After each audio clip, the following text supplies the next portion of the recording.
Bila cakap pasal smartphone dengan refresh rate tinggi, smartphone apa je korang tahu dengan refresh rate tinggi sekarang ni? Aku rasa untuk yang kebiasaannya lah, paling tinggi sekarang pun sekitar 120Hz ataupun 144Hz, ataupun yang paling tinggi sekali adalah setakat ni untuk gaming phone 165Hz macam Nubia Red Magic 6. Tapi sebenarnya ada je smartphone yang refresh rate dia mencecah 240Hz. Ini dia Sharp Aquos Zero 2 yang dilancarkan pada Mei 2020. So smartphone ni dilancarkan pada tahun lepas. Harga dia kalau convert di Malaysia sekitar 3,100 macam tu, harga tahun lepas. Tapi tahun ni harga dia hanyalah bawah RM1,000 macam tu je. Dalam RM799 je untuk pasaran Malaysia, tapi yang terpakai lah, bukan yang baru. Sebab smartphone ni tak masuk pasaran Malaysia secara rasmi. So biasanya penjual kat Malaysia ni bawa masuk import daripada Jepun untuk jual kat Malaysia dengan yang terpakai harga yang sangat-sangat berpatutan dan juga jauh lebih murah daripada harga baru dia. So banyak keunikan yang ada pada smartphone ni membuatkan maybe korang boleh consider untuk beli smartphone ni instead of smartphone lain yang ada di pasaran Malaysia sekarang ni. Pertama sekali, rekaan yang digunakan pada smartphone ni memang a bit outdated lah, memandangkan smartphone ni tak adalah lama sangat tapi agak barulah pada tahun lepas kan. Sepatutnya rekat ni lebih macam futuristik sikit, tapi rekat dia macam tak berapa nak futuristik sangat lah kan. So dia nampak macam very 2018 dengan material jenis polycarbonate untuk back panel dia, frame jenis aluminium dan screen jenis Corning Gorilla Glass 6. So memandangkan smartphone ni tak ada audio jack dan menggunakan in-display fingerprint yang a bit slow bagi aku, tak laju sangat tapi okey lah, boleh consider okey lah kan. Dan smartphone ni ada IP68 water and dust resistant. So in terms of dia punya penawaran specs pada smartphone ni boleh tahan jugalah, memandangkan smartphone ni kalau tahun lepas dia adalah kelas budget flagship. Berbalik pada rekaan pada smartphone ni, sebenarnya keunikan yang paling utama adalah smartphone ni memang sangat-sangat ringan. Ringan gila kot, 141 gram. Sebab berat kebiasaan smartphone sekarang ni adalah sekitar 180 gram dan ke atas, mencecah hampir 300 gram pun ada kan untuk gaming smartphone. Paling ringan sekarang pun aku rasa sekitar 170 ke 180 gram macam tu je. Tapi smartphone ni 141 gram. So memang ringan gila kot.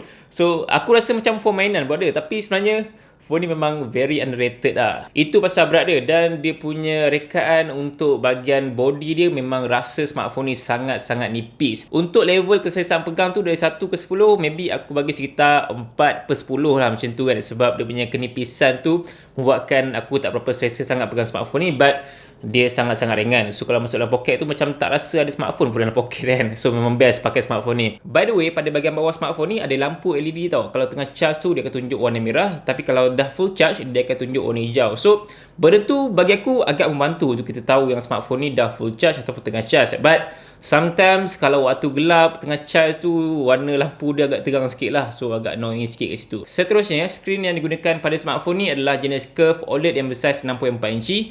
Tidak terlalu besar sangat dan juga tidak terlalu kecil sangat untuk size screen dia. Just nice je untuk tangan kita, dan boleh access almost every angle dekat screen just gunakan satu tangan saja. So bagi aku okey je untuk size screen dia, dan curve screen dia pun tidak terlalu teruk sangat. Dia still ada tapi tak obvious sangat curve screen dia. Dengan curve screen ni membuatkan dia punya bingkai tu rasa nipis jugalah. So kat sini mungkin akan ada masalah lah untuk cari dia punya screen protector lah. Tak boleh pakai tempered glass sebab tempered glass tak berapa melekat sangat untuk curve screen macam ni. So that's why aku galakkan untuk korang gunakan screen protector. Mungkin boleh cari kat Shopee ataupun dekat Lazada. Display untuk smartphone ni menggunakan bezel yang agak tebal jugalah pada bahagian bawah dan juga pada bahagian atas. Very typical Android smartphone, dan juga ada notch pada bahagian tengah. So untuk bezel tepi dia just nipis je, okey je. Smartphone ni korang tahu yang dia menggunakan refresh rate sehingga 240Hz. Actually tak ada setting langsung yang korang akan jumpa untuk tukar refresh rate dia 60Hz ke 120 ke ataupun 240Hz. Tak ada setting pun kat situ. Kalau korang cari memang tak akan jumpa pun dekat smartphone ni. Even aku sendiri dah godek-godek memang tak jumpa pun setting untuk refresh rate pada smartphone ni. So kat situ aku macam agak curious, apakah yang cuba Sharp buat kat smartphone ni? Adakah 240Hz tu gimik ataupun benda tu memang legit? Bila aku cuba cari-cari mana setting dia, sebenarnya ada setting untuk refresh rate, cumanya setting dia tersembunyi dekat bahagian lain, iaitu dekat bahagian Aquos Useful. So Aquos Useful ni just pergi ke bahagian gaming setting, korang akan nampak dekat sini adalah high response mode. Dia akan enable high refresh rate which is 4 kali 60 fps menjadikan dia 240Hz refresh rate. Setting ni dia akan enable untuk gaming sajalah. So untuk penggunaan biasa aku nampak dia punya frame rate adalah sekitar 120Hz paling tinggi. So kalau kita buat FPS monitoring memang akan nampak 120 fps je, tak ada tinggi daripada tu. So aku macam question ni juga, mana perginya refresh rate sampai 240Hz pada smartphone ni? Adakah just a big gimmick je yang membuatkan smartphone ni dia boleh jual dengan harga lebih mahal daripada biasa kan?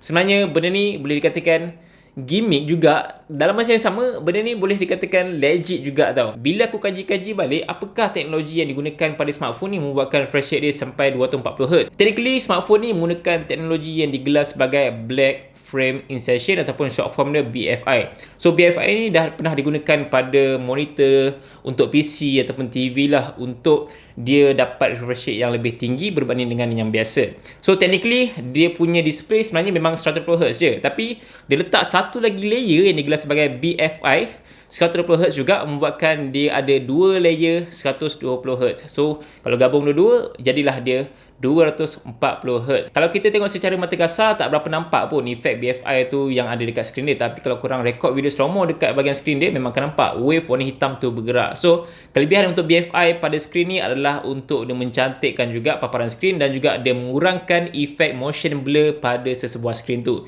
So purpose dia of course untuk gaming tu korang akan nampak lebih baik lah skrin dia kan. Dan bagi aku benda ni yes gimmick jugalah, tapi dalam masa yang sama perkara ni adalah very legit. Sebab teknologi ni bukan baru tau, tapi dah lama digunakan untuk monitor PC. So dia baru saja diletakkan pada sebuah smartphone yang membuatkan aku rasa tak ada impact yang besar pun untuk gaming. Sebab aku rasa refresh rate yang tinggi 120Hz pun dah cukup laju dah untuk korang nak main game kat sebuah smartphone. Sebab smartphone punya game ada limitation in terms of dia punya grafik, in terms of dia punya refresh rate kan.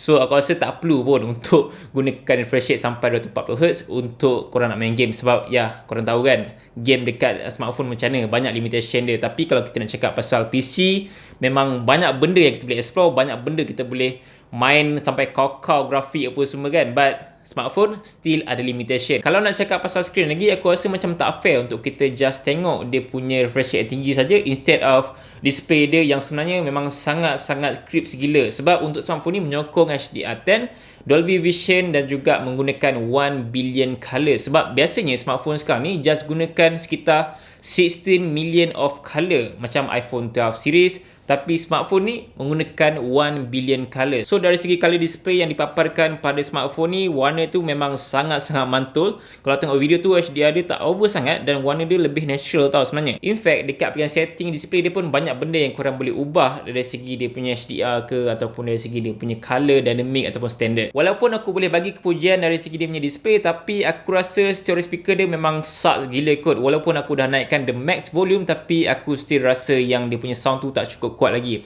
Sebab kebiasaan stereo speaker kuat tau, but this one dia tak kuat sangat pun, dan tak ada bass, audio dan juga vokal yang memang bunyi mendap je kan. Sebab ya smartphone ni ringan, so that's why mungkin Sharp kurangkan dia punya size speaker tu, membuatkan speaker tu tak berapa kuat sangat, dan dia punya audio tu memang sucks jugalah. So korang jangan expect speaker yang sedap pada smartphone ni. So aku galakkan untuk korang gunakan headphone ataupun earphone untuk dengar lagu ataupun tengok video. Berbalik pada skrin dengan refresh rate sehingga 240Hz, aku memang sangat-sangat concern dari segi ketahanan bateri dia. Sebab untuk smartphone ni just gunakan 3130mAh saja. Memang sangat-sangat kecil kot untuk bateri sebuah phone Android pada tahun lepas. Yes, korang tahu yang smartphone ni ringan, so that's why Sharp pun kurangkan dia punya kapasiti bateri, just gunakan 3130mAh saja. So kat situ memang korang boleh expect lah kekurangan dia adalah pada bahagian ketahanan bateri dia. So bila aku dah cuba main game ataupun gunakan smartphone ni, at least aku gunakan pagi sampai tengah hari je aku nak kena charge balik. So tak sampai petang pun. Untuk penggunaan harian yang hard use, at least kena charge dalam 2 ke 4 kali sehari macam tu. Tapi kalau normal usage, sekitar 2 ke 3 kali macam tu je.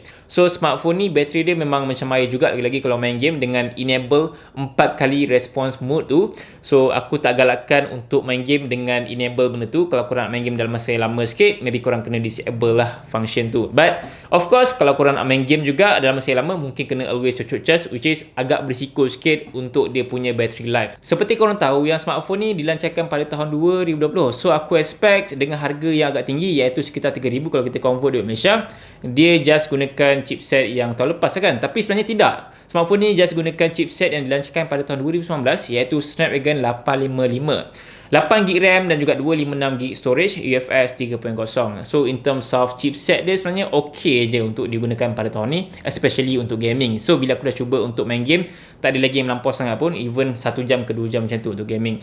Dan aku jangkakan untuk performance dia mungkin masih steady lagi sekitar 1 ke 2 tahun macam tu. So in terms of software dia tu, just gunakan Android 10 saja buat masa ni. Untuk model import ni aku tak sure sama ada boleh dapat Android 11 ataupun tidak. Kalau tengok pada bahagian belakang smartphone ni, korang boleh nampak yang dia punya size kamera tu memang kecil je, kedudukan kat tengah-tengah macam tu kan, dengan bonggol yang nipis je. Sebab smartphone ni menggunakan 2 kamera saja, 12MP wide dan juga 20MP ultrawide yang mampu merakam video sehingga 4K dan juga 30fps yang ada OIS. Manakala selfie kamera dia menggunakan 8MP dengan rakaman video sehingga 1080p dan juga 30fps. Actually smartphone ni tak fokus sangat dari segi keupayaan kamera, dan untuk image quality dia memang di tahap yang macam smartphone mid-range, walaupun harga dia dah macam tahap flagship dah kan. Korang boleh tengok dan nilai sendiri gambar yang aku ambil menggunakan kamera Sharp Aquos 02. Untuk kamera belakang dia dan mid-range tu very decent, tak bagus sangat tapi biasa-biasa je, dan details gambar dia tu agak kurang sharpness tau, tapi still okay lah kalau dapat cahaya yang lebih sikit. Dan fokus selfie kamera dia bagi aku tak berapa nak accurate sangat tau, dan tak berapa nak sharp sangat. So aku rasa quality kamera selfie dia memang ada banyak kekurangan kat situ. Apa yang membuatkan aku rasa annoying bila gunakan kamera dia adalah dia punya aplikasi kamera tu tak practical dan juga tak mesra pengguna. Sebab aku just nak tukar portrait mode pun aku nak kena gunakan dua tangan untuk access dekat bahagian setting lain tau. So memang agak susah sikit untuk kita nak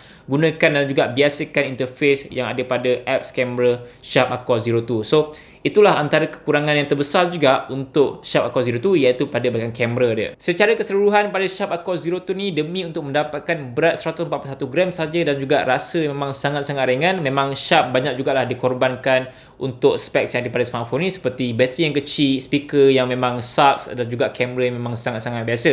Tapi ada juga kelebihan dia dari segi performance masih mantap lagi. Skrin dia memang sangat-sangat cantik dengan refresh rate yang tinggi dan juga harga yang sangat affordable untuk korang beli di pasaran Malaysia dengan unit yang terpakai ni lah untuk Jepun punya set. Dan harga dia adalah 799. Korang boleh beli macam biasa, aku letak link pembelian dekat bahagian description. Okay, so apa pendapat korang dengan smartphone ni? Maybe korang boleh consider untuk beli smartphone ni sebagai phone kerja ke, untuk gaming ke, ataupun mungkin sebagai secondary phone untuk Foodpanda kalau sana, ataupun maybe anyone yang nak dapatkan phone dengan harga bawah RM800. Boleh consider untuk dapatkan Sharp Aquos 02 dengan refresh rate yang tinggi, skrin yang cantik, harga yang affordable dan juga feels yang memang rasa sangat-sangat ringan pada smartphone ni. So guys, itu saja untuk video kali ni. Korang boleh kongsikan pendapat korang tentang Sharp Aquos 02 dekat bawah komen, dan insyaAllah ketemu lagi dalam video. Assalamualaikum. Bye.